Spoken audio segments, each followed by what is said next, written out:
donc ma présentation est sur les accès veineux, mais on comprendra aussi qu'une fois qu'on peut voir une veine et qu'on peut ponctionner une veine, ben, on pourra faire la même chose pour les artères. Alors,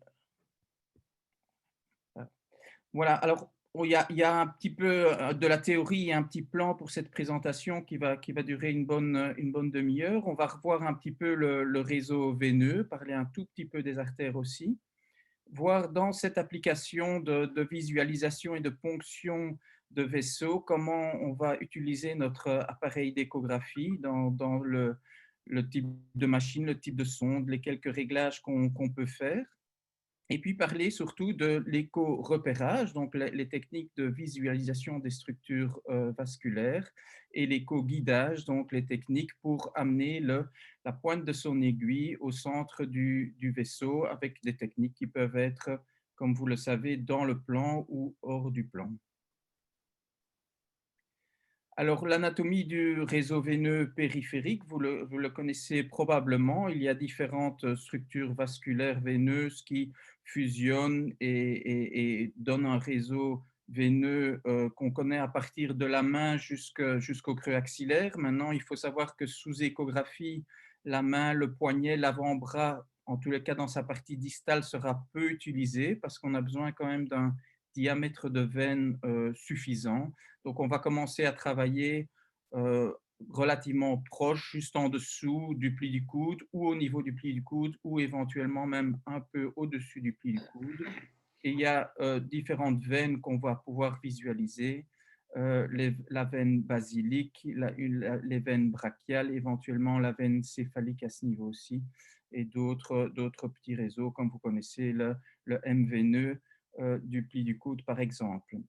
Dans des applications de mise en place de voies périphériques, les voies périphériques qui peuvent être difficiles, mais éventuellement aussi de midline, qui sont des voies périphériques d'une longueur supérieure, qui peuvent aller de 8 à 20 cm, mais qui s'insèrent dans des veines périphériques du bras. On voit évidemment aussi ici une artère qui nous intéresse souvent pour faire une gazométrie ou pour poser une ligne artérielle. Et donc, ces techniques de visualisation d'un vaisseau et de ponction que je vais vous expliquer dans cette présentation-ci seront aussi d'application pour les artères radiales.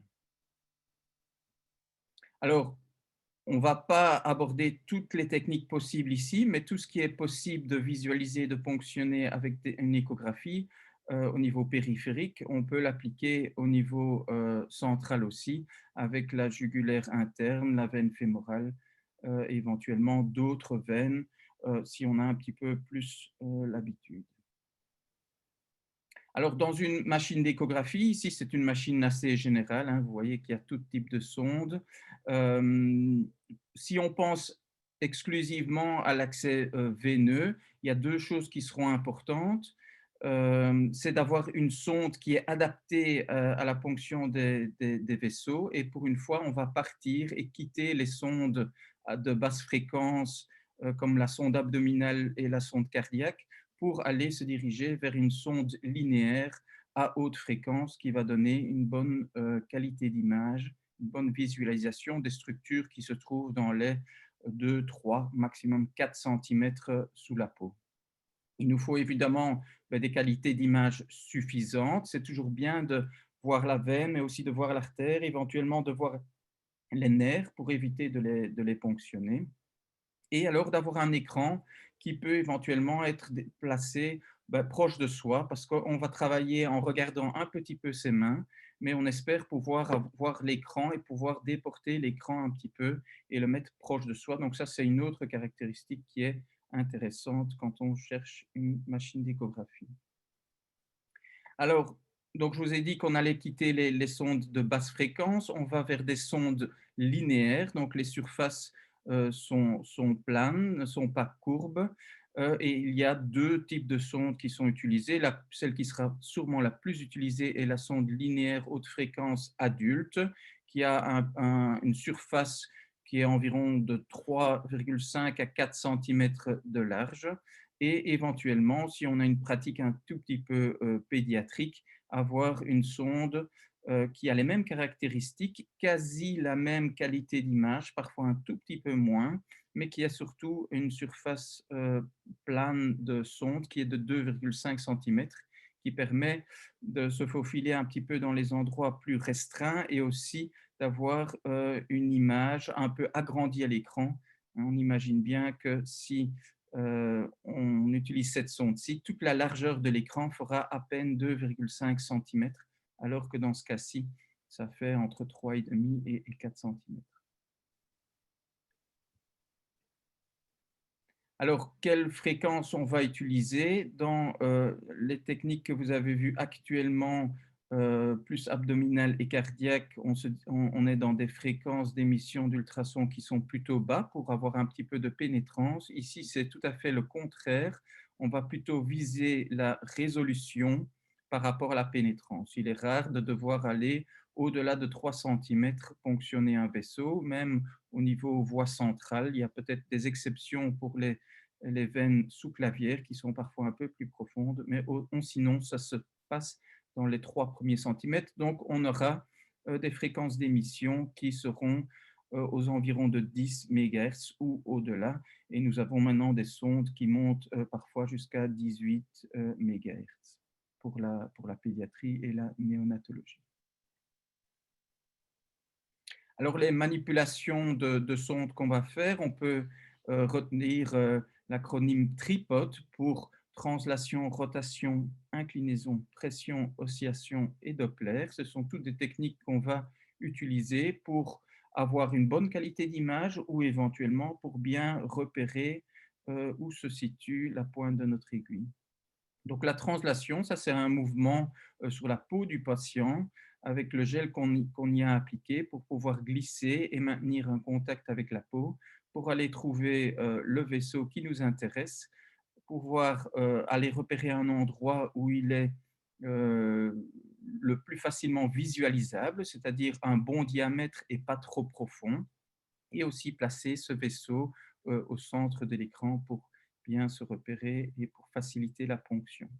La rotation de la sonde s'utilisera pour passer d'une coupe petit axe à une coupe grand axe. Si on fait une coupe petit axe du vaisseau, on a envie que la coupe soit vraiment perpendiculaire au trajet du vaisseau et donc avoir un vaisseau avec une forme tout à fait ronde et pas oblique pour être bien dans l'axe. Et donc, ça va faciliter aussi la visualisation, éventuellement la mesure du diamètre de ce vaisseau, mais aussi ça facilitera la ponction par la suite parce que quand on va progresser avec l'aiguille et la sonde, on va continuer à garder ce vaisseau bien au centre de notre écran.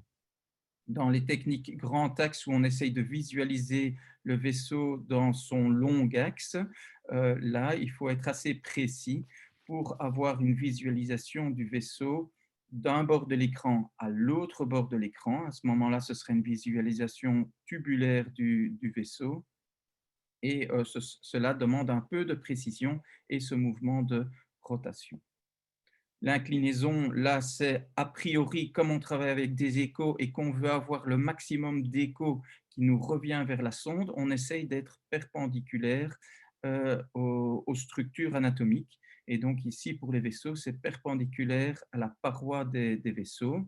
C'est comme ça que vous allez voir le bord du vaisseau, le bord antérieur, le bord postérieur, qui seront les plus nets. Donc on essaye a priori d'être bien perpendiculaire.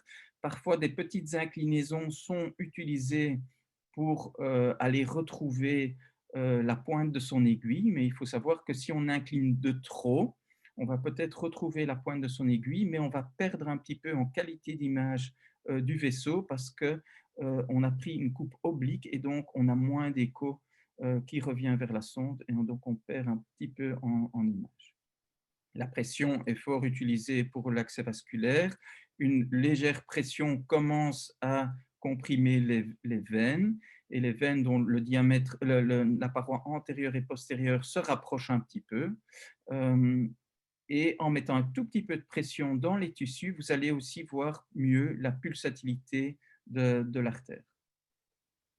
Donc à ce moment-là, on teste d'un coup où se trouvent les veines qui sont bien compressibles et on repère mieux les artères qui se trouvent dans cette zone-là. Si on pousse vraiment très fort, à ce moment-là, on peut aussi comprimer les artères. Ça dépend un peu des patients, si c'est des enfants ou des adultes, et de leur tension artérielle.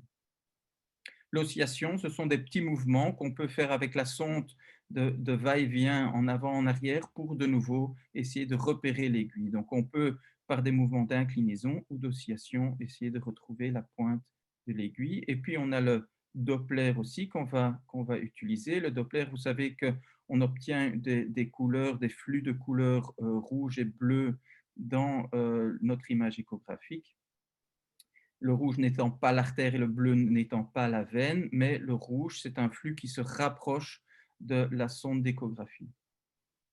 Pour l'accès vasculaire périphérique, il faut aussi savoir que si vous mettez un garrot, ce qui est habituellement fait pour gonfler les veines, vous arrêtez un petit peu le flux dans les veines. Donc les veines vont gonfler, mais l'intensité de votre Doppler va diminuer jusqu'à s'arrêter un moment parce que vous avez mis le garrot. Donc ça, c'est des choses à savoir. Si vous voulez euh, créer un flux dans une veine pour voir si cette veine est thrombosée ou s'il y a quelque chose de particulier dedans, vous pouvez comprimer l'avant-bras du patient pour essayer de pomper un petit peu du sang vers la veine, par exemple au pli du coude que vous êtes en train de visualiser. À ce moment-là, quand vous faites ce mouvement-là, vous obtenez un flash lumineux dans votre veine que vous regardez et vous pouvez regarder si ce flash lumineux remplit l'entièreté de la surface de la veine, ce qui prouve bien qu'elle est bien perméable. Donc, vous avez fait 2 tests finalement pour voir si c'était bien perméable. Vous avez comprimé, elle se comprime complètement et vous avez testé avec le Doppler.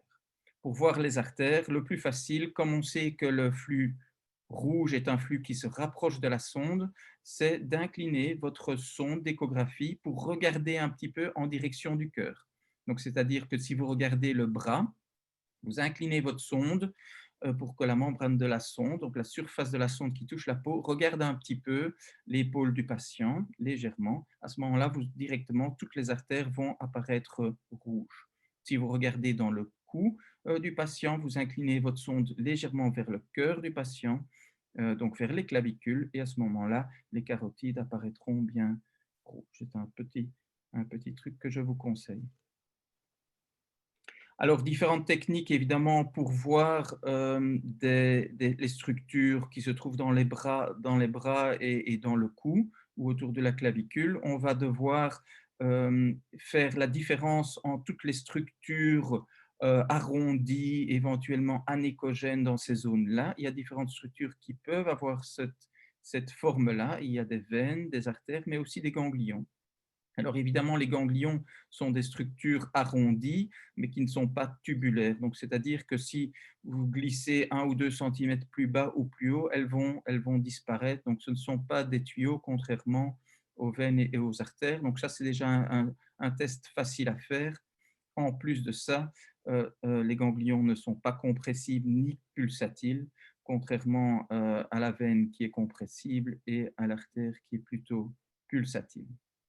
Une fois qu'on veut faire une différence entre veine et artère, on a la compressibilité, la pulsatilité, on en a déjà un petit peu parlé. On a aussi la présence de valves. Vous allez voir des valves dans la fin de la jugulaire interne, par exemple. Vous allez voir des valves possiblement dans la sous-clavière. Vous pouvez voir des petites valves dans les veines périphériques aussi, bien que c'est moins fréquent de les voir. Et puis, il y a le Doppler. Le Doppler, avec la pulsatilité, je vous ai expliqué un petit peu le truc pour avoir un flux bien rouge au niveau des artères. Faites attention au niveau des veines. Parfois, on a un flux qu'on a l'impression qu'il a une certaine pulsatilité, mais c'est parfois parce qu'il se trouve tellement proche d'une artère et parfois accolé à une artère où on peut avoir l'impression qu'il y a un flux un peu pulsatile, mais d'habitude, ce flux, et surtout si on se rapproche du cœur, donc au niveau jugulaire et parfois sous-clavier, on a plutôt une variation du diamètre et un Doppler qui va en rythme avec la fréquence respiratoire. C'est quand on inspire qu'on ramène du sang vers le cœur et c'est à ce moment-là, souvent, qu'on voit le meilleur flux au niveau des veines, en tout cas les veines qui se situent proches du cœur. Alors ici, une petite vidéo au niveau du bras. Vous voyez l'humérus ici, vous voyez un peu le Mickey Mouse ici avec l'artère brachiale, les deux veines brachiales. Il y a un nerf médian aussi. Une belle veine qui nous intéresse légèrement au-dessus du pli du coude, c'est la veine basilique. On voit la compressibilité de cette veine, la pulsatilité de l'artère là. On peut mesurer son diamètre aussi et on peut faire différentes choses. Mais donc, vous avez vu les mouvements de translation, le mouvement de compression. Ici, on mesure la veine. Ici, c'est parce qu'on veut mettre un cathéter de longue durée dans cette veine-là, une PICC line, et qu'on aime bien que cette veine ait au minimum 4 mm de diamètre. Vous voyez qu'ici, l'artère apparaissait bleue au début, et puis j'ai incliné la sonde vers l'épaule du patient, donc vers son cœur, pour que ce Doppler apparaît bien rouge. Quand on squeeze, quand on comprime l'avant-bras du patient, on a obtenu un petit flux dans la veine. Et puis, par un mouvement de rotation, cette veine basilique qui apparaissait circulaire est devenue tubulaire d'un côté à l'autre de l'écran. Et ça, c'est une vue longitudinale. On peut éventuellement retester le Doppler en comprimant l'avant-bras pour voir qu'il y a un petit flux qui apparaît. Mais il y a un garrot en place, donc ce flux est tout à fait minime et assez réduit. Ici, un exemple de la compressibilité et de l'utilisation du Doppler, mais aussi de l'utilisation du Valsalva pour repérer où se situe une jugulaire interne. On est du côté gauche du cou, donc on a la glande thyroïde ici, la trachée à ce niveau-ci. On a une carotide avec un double contour et bien arrondi. On pourrait se tromper et penser que ceci est la jugulaire parce que c'est la position habituelle de cette jugulaire. Mais au fait, vous le voyez déjà avec les Doppler et le Valsalva ici, cette structure-ci est un ganglion dans le cou, un ganglion qui se situe quand même assez souvent à cet endroit-là, et un patient relativement vide avec une jugulaire aplatie qui se situe dans une bonne position, donc antérieure et latérale par rapport à la carotide, mais qui est un peu vide et un peu compressible et peut-être légèrement comprimée par ce ganglion-là. Pour passer de là à là, vous mettez soit plus de Trendelenburg au patient, soit, s'il le peut, vous demandez qu'il fasse un petit Valsalva. Et alors, à ce moment-là, vous obtenez une belle visualisation de cette veine, la veine jugulaire interne. Alors, on peut détecter une position anormale. On est repassé au niveau droit du cou, donc pour le placement d'une jugulaire interne droite. On a la glande thyroïde, la carotide commune et la veine jugulaire interne en dessous du muscle sternocléidomastoïdien. Vous voyez ici un cas qui est relativement rare, mais qui peut représenter quand même 1% de la population, avec une veine jugulaire interne à la place d'être antérieure et latérale, elle se trouve tout à fait médiane. On peut comprendre qu'une ponction ici à l'aveugle avec une palpation de la carotide et des ponctions latérales par rapport à la carotide ne va entraîner aucun succès et peut-être avec des tentatives multiples finir par une ponction accidentelle de la carotide. Sous échographie, cette veine est de diamètre tout à fait correct, bien remplie, facile à ponctionner sous échographie.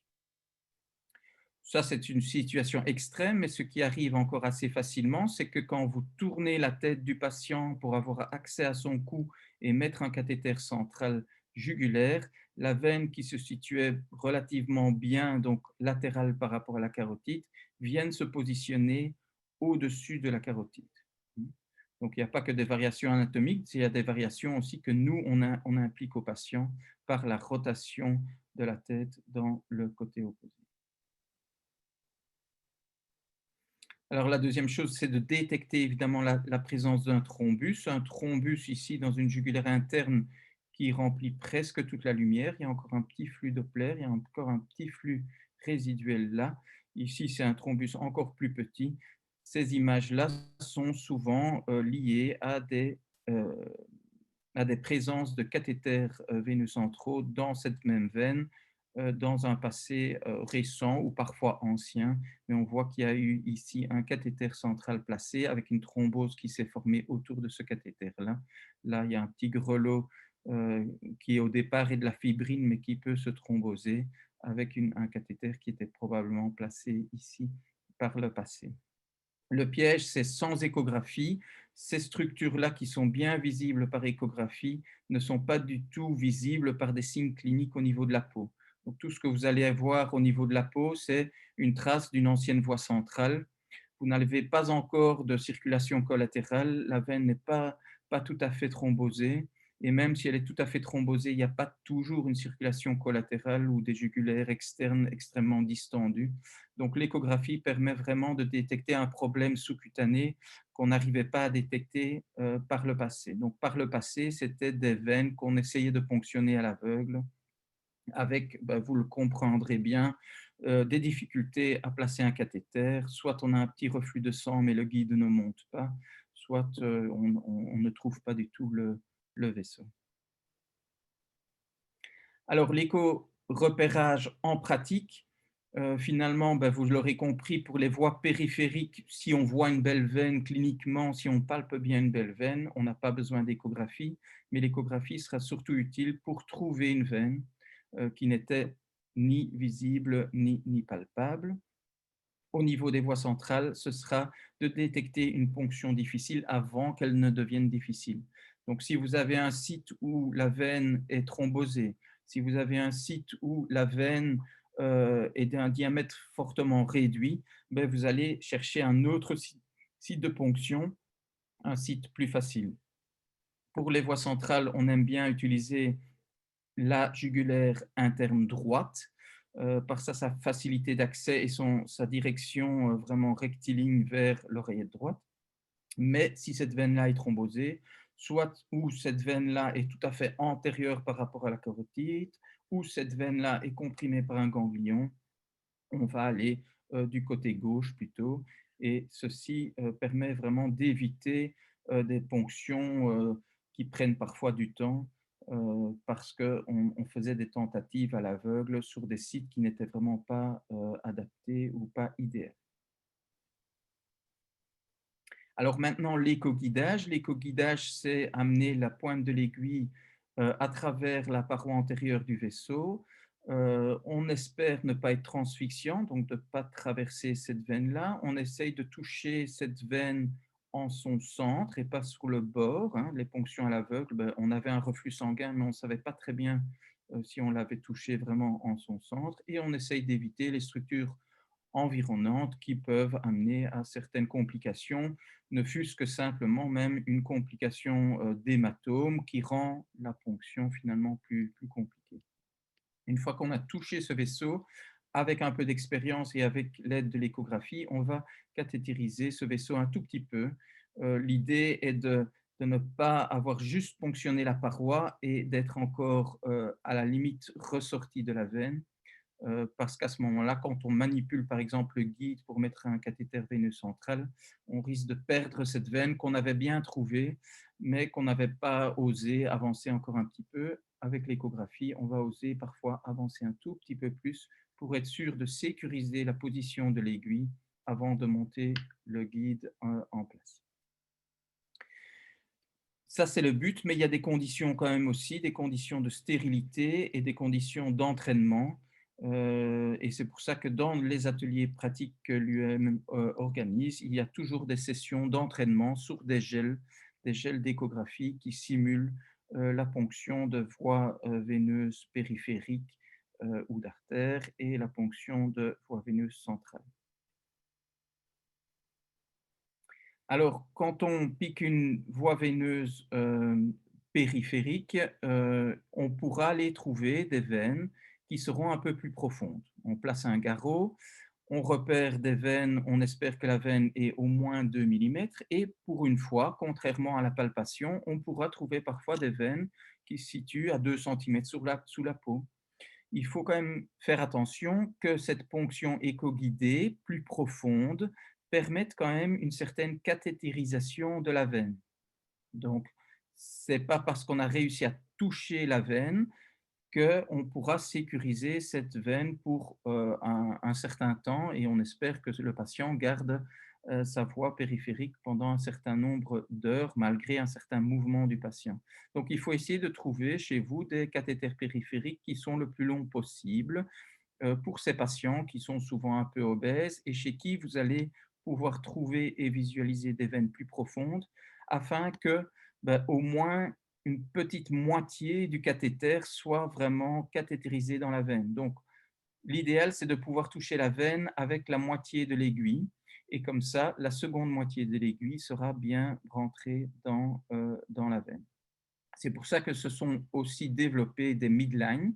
Les midlines sont des cathéters souvent de 10 à 15 centimètres qui permettent de toucher des veines profondes et d'avoir une bonne cathétérisation de ces vaisseaux-là. Pour la désinfection, on a toujours besoin d'une désinfection cutanée large et de dispositifs stériles qui vont varier un petit peu en fonction de le type de ponction que vous allez faire, si c'est une ponction périphérique ou une ponction centrale. Vous savez bien que pour une ponction centrale avec un cathéter de longue durée, il faut avoir des conditions de stérilité tout à fait optimales. Alors, on propose d'avoir en tous les cas toujours du gel stérile sur la peau du patient. Pour les voies périphériques et les artères, on peut se contenter de ce qu'on trouve le plus facilement dans les salles d'urgence habituellement. Ce sont des gants stériles et vous voyez ici une technique. Utiliser un gant stérile, placer la sonde linéaire à l'intérieur, replier les doigts vers le haut et on se retrouve ici au niveau d'une surface bien plane qu'on peut appliquer et serrer ici. Et à ce moment-là, on va mettre du gel stérile à l'extérieur. Donc tout ceci sera stérile. Il y a un gant stérile, il y a du gel stérile. Et alors on peut travailler sur la peau du patient, une peau qu'on aura quand même largement désinfectée, pas uniquement là où vous allez piquer, mais faire quand même une désinfection assez large. Quand on travaille pour des voies centrales, vous devez avoir un peu plus de matériel, c'est-à-dire du gel stérile évidemment, mais aussi une housse stérile, souvent fournie avec des élastiques stériles. Et donc là, vous avez un champ troué qui est stérile, avec une housse stérile qui est vraiment beaucoup plus longue et puis qui permet d'avoir une stérilité tout à fait optimale pour ce type de cathéter-là. Donc, on peut combiner deux choses. Il y a deux manières de visualiser un vaisseau. Il y a la vue en axe court, Donc, on fait une coupe du vaisseau. Donc, on a une vue arrondie du vaisseau. Ou alors, il y a une vue longitudinale du vaisseau pour avoir une vue tubulaire longue de ce vaisseau. Ça, c'est pour les vues, mais après, on a aussi les techniques de ponction, des ponctions qui sont hors du plan, c'est-à-dire qu'on a le plan d'échographie, votre image est un carré, une feuille comme ça, sous votre sonde, et vous piquez perpendiculairement à l'axe de la sonde, et vous avez une aiguille qui apparaît comme un point. Soit on va en piquer dans le plan, et là, on va sous la sonde d'échographie dans son grand axe, on reste bien en son centre, et là, on a une aiguille qui apparaît comme une ligne avec une différence entre le biseau et le corps de l'aiguille. Donc, en combinant ces vues et ces types de ponctions, en théorie, on pourrait faire 4 choses différentes. En pratique, ce qui est le plus utilisé, c'est la technique hors du plan avec une coupe comme ça axiale du vaisseau, ou alors une technique dans le plan qui peut être utilisée soit avec une coupe axiale du vaisseau, soit une coupe longitudinale du vaisseau. Donc, ce qui est souvent vraiment le plus utilisé, c'est une coupe axiale du vaisseau, une technique hors du plan. Parfois, vue longitudinale du vaisseau, technique dans le plan. Et après, avec l'habitude, on pourra combiner ces petites choses-là et parfois utiliser des techniques de ponction un tout petit peu différentes pour des choses moins fréquentes. Pour la technique hors du plan, on va se décaler un tout petit peu de la sonde. On peut faire ça de quelques millimètres ou d'un demi-centimètre. Ça dépendra un peu de la profondeur de la veine. Vous comprenez que si vous avez une veine à 2 centimètres sous la sonde, ça sert peut-être à rien d'aller se mettre à quelques millimètres de la sonde. On pourra déjà commencer à se décaler un tout petit peu. Par contre, on va bien mettre le vaisseau au centre de son image. Comme ça, centre de l'image, correspondra à centre de la sonde. Avec une ponction 20 à 30 degrés, en tous les cas, on ne va pas dépasser les 45 degrés parce qu'au-delà des 45 degrés, on voit beaucoup moins la pointe de son aiguille. Et puis, il y aura une progression de l'aiguille avec une progression et un suivi de la sonde d'échographie qui, avec un peu de gel, va glisser sur la peau du patient pour suivre la progression de la pointe de l'aiguille. Ce que les yeux voient le mieux, c'est une zone où il y a du tissu et une veine et un aiguille qui apparaît. Donc, quelque chose qui n'était pas là et qui tout doucement apparaît. Donc, on va préventivement commencer chaque fois à se déplacer distalement pour voir la pointe de l'aiguille, puis déplacer la sonde et puis repousser l'aiguille. Et chaque fois comme ça, dès qu'on voit la pointe de l'aiguille qui apparaît, on déplace la sonde plus distalement et puis après, on peut repousser son aiguille. Il y a une petite vidéo qui vous montre ceci. Donc ça, c'est le type de gel qu'on utilise, une ponction hors du plan, avec une main qui se déplace, qui peut corriger la profondeur, et puis on va voir plus loin, on repousse l'aiguille. On va voir plus loin, on repousse l'aiguille. On va voir plus loin, on pousse l'aiguille. Donc c'est une technique où les deux mains se mobilisent, autant celle qui bouge la sonde d'échographie que celle qui bouge l'aiguille. Un vaisseau en coupe, une aiguille qui descend hors du plan, qui vise vraiment bien le milieu du vaisseau, et puis on pousse l'aiguille pour la voir apparaître, on pousse l'aiguille pour la voir apparaître, et chaque fois, avant d'avoir poussé l'aiguille, on s'est déplacé un petit peu plus distalement avec la sonde d'échographie.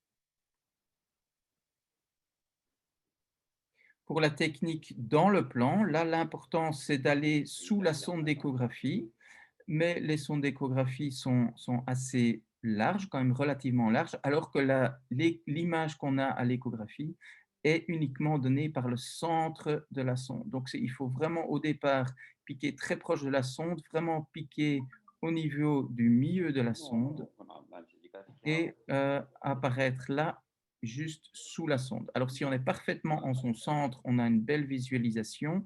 Si on commence à dévier un petit peu, là, ça peut être un peu dangereux parce qu'on peut penser que la pointe de l'aiguille est là, alors que la pointe de l'aiguille est un peu plus loin. Donc, toujours bien garder ce parallélisme entre l'axe de l'aiguille et l'axe de la sonde.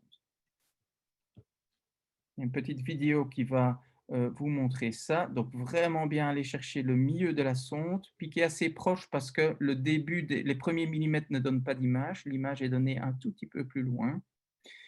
Et puis, à ce moment-ci, la main, souvent non dominante, qui tient la sonde d'échographie, ne va pas du tout bouger. C'est la main qui fait avancer l'aiguille, qui va faire des petites corrections gauche-droite pour amener le biseau vraiment au milieu. Vous voyez que la main qui tient la sonde d'échographie est axée sur le vaisseau. Ce vaisseau qui fait quelques millimètres, on ne peut absolument pas bouger. Donc, c'est la main qui amène l'aiguille qui va bouger, qui va avancer, qui va éventuellement faire des petits mouvements de gauche-droite pour amener le biseau vraiment bien dans l'image de cette lumière du vaisseau. Et vous voyez la différence de cette cupule ici. Donc le biseau de l'aiguille est toujours orienté vers la sonde d'échographie parce que ça donne une cupule. Donc ça focalise les ultrations vers la sonde émettrice et réceptrice. Et donc là, on voit toujours mieux le biseau de l'aiguille que le corps de l'aiguille qui est un peu convexe, qui parfois donne une moins bonne image et parfois cet artefact de réverbération. Alors, deux, trois derniers points pour terminer. Faites vraiment bien attention à l'orientation de la sonde. Chaque sonde a un marquage sur sa sonde et chaque écran est marqué aussi par un petit sigle ou un petit symbole ou un petit point. Donc ça, il faut voir avec vos machines d'échographie. Ne vous trompez pas de gauche à droite parce que sinon, vous allez parfois avoir des difficultés avec la ponction parce que vous allez vouloir aller plus à droite sur l'écran, mais le plus à droite sur l'écran sera plus à gauche avec vos mains. Donc, testez bien que quand vous allez positionner la sonde sur le patient, si le repère est à gauche ici, il doit être bien à gauche sur votre écran aussi. Donc ça va faciliter votre ponction, que ce soit des ponctions hors du plan pour corriger le gauche-droite, mais les ponctions dans le plan également. Si vous piquez avec votre main droite et votre aiguille arrive de droite vers la gauche, ça doit arriver sur votre écran également de droite vers la gauche. Le dernier point, c'est l'ergonomie. Installez-vous correctement. Ici, vous voyez que c'est la mise en place d'une veine périphérique au niveau du bras. L'opérateur est installé correctement, il voit ses mains et il doit juste déplacer un tout petit peu son regard pour voir son image d'échographie. Donc, installez-vous correctement. On peut souvent s'asseoir pour les voies périphériques et les artères. Pour les voies centrales, souvent, on travaille debout. Mais là aussi, réfléchissez à où vous allez placer votre image d'échographie pour qu'il y ait un axe quasi rectiligne entre la visualisation de vos mains, de votre aiguille, de votre reflux sanguin et l'image d'échographie. Donc, quitte à la mettre un tout petit peu plus loin, autant la mettre dans l'axe de votre regard.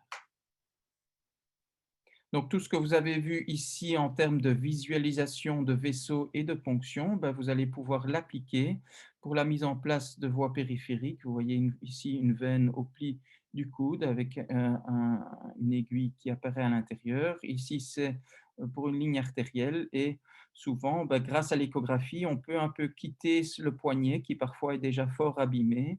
On peut aller un tout petit peu plus loin et aller ponctionner. De nouveau, ici, c'est hors du plan une artère radiale qui est fine, mais quand même bien visualisable et avec une ponction qui est possible. Vous voyez que dans ces 4 exemples ici, c'est chaque fois une coupe en axe court du vaisseau et avec une technique hors du plan. Donc, je crois que c'est assez clair. C'est quand même la technique qui sera le plus souvent utilisée. Vous voyez ici la ponction d'une jugulaire interne, ici la ponction d'une veine fémorale euh, qui se trouve en interne par rapport à l'artère fémorale commune.